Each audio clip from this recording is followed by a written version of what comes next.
Ever since the 18th century and the dawning of the so-called Age of Reason, most of the best educated people in the world have been absolutely certain that reason alone will lead us to goodness and a good world. We don't need a God, we don't need religion, all we need is reason. Evil, we have been told for almost 3 centuries, doesn't make sense. It's irrational. That's why you'll often hear murderous dictators referred to as madmen and their evil regimes described as products of madmen.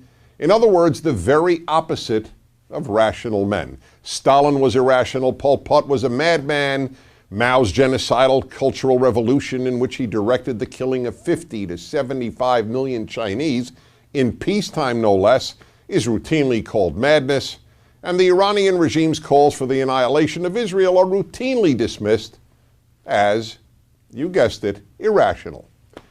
Meanwhile, good and moral things are always associated with being reasonable. But this association of reason with good is wishful thinking.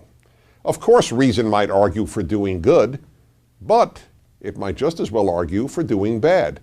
Take a non-murderous example. Is it right or wrong for a student to cheat on a test? It's wrong, of course. But now answer this. Is it rational or irrational to cheat on a test? The answer is not quite as obvious, is it? After all, if you can get away with it, and it might mean the difference between getting into a great school or getting a great job, cheating on a test may well be reasonable. The same logic applies to participating in a shady but lucrative business deal or engaging in a marital infidelity. If you know you can get away with it, or simply judge that the benefits of doing something illegal or immoral outweigh the risk of being caught, why not do it?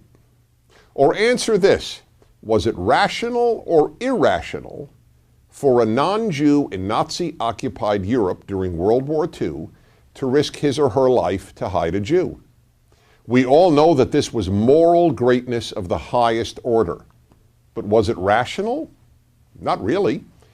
You can't get much more rational than self-preservation. Moreover, in all the studies I have read of non-Jewish rescuers of Jews during the Holocaust, and I have read many, I have never read of any rescuers who said that they did what they did because it was the reasonable or rational thing to do. Not one. Reason leads to good only when you want it to, just as it leads to bad when you want it to. Reason is just a tool. It is no more intrinsically moral than a knife.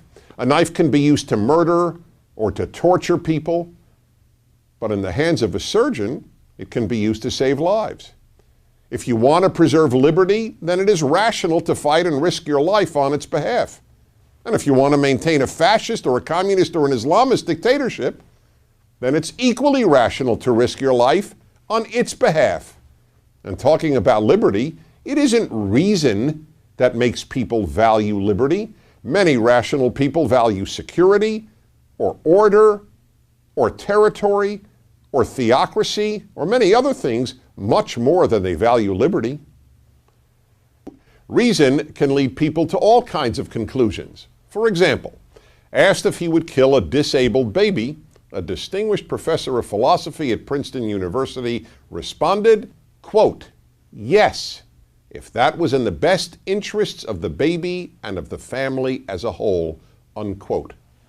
Can you offer a purely rational reason why the professor is wrong? The only reason I can offer is a belief that all human beings are created in God's image and are therefore infinitely precious. But the preciousness of all human life is a belief, not an assertion of reason. The Greeks, the founders of Western reason, thought it quite reasonable to leave sickly babies to die of exposure. The baby would just be a burden on the parents and the state.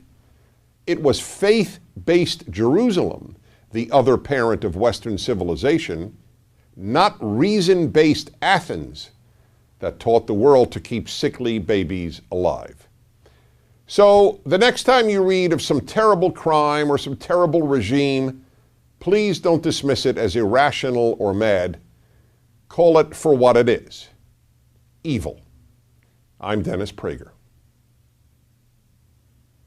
Would you like to see more courses like this one?